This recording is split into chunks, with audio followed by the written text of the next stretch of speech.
Medo Miki na igralištu. Idemo vidjeti kako je se zabavljao. Igrao je se u pijesku. Napravio je veliki dvorac od pijeska.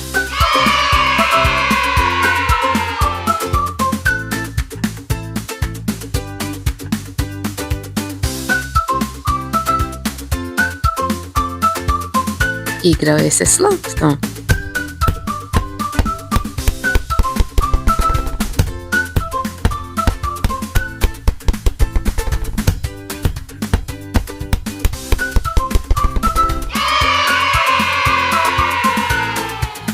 Išao je na tobogan.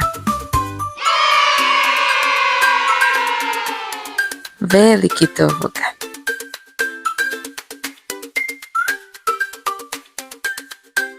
Ljuljao se.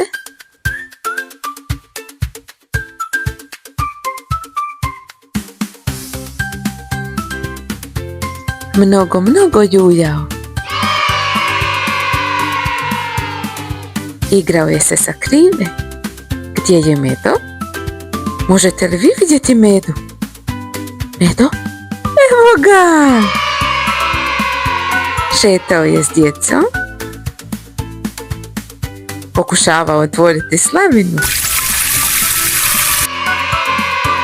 Sjedio i uživao na suncu.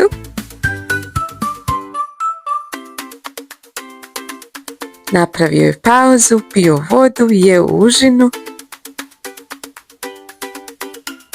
Njam, njam, Medo, njam, njam.